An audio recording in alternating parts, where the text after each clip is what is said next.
Hello，大家好，现在是下午4点25分。有股友就问这只 DX Sigma，如果你也是有兴趣向我问股的话呢，可以去我的 channel 里面按这个 Join button 参加会员，这样呢你就有机会向我问股了。我们来看一下图表，首先很多套牢盘非常难搞啊，在0.645。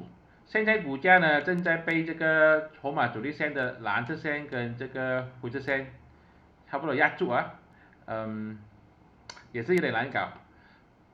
但是呢，它已经现在是形成一个 high 回来，一个 lower high，也就是第二只脚这边已经形成了。现在如果它有机会突破这个前高啊，也就是0.42，突破前高，这个就是一个买入信号。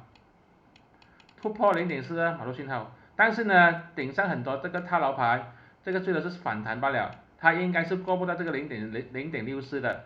在之前的时候，它会 U turn 回来，那时候你就要考虑套利出场。这些都是我的个人看法，并没有任何的买卖建议，谢谢大家。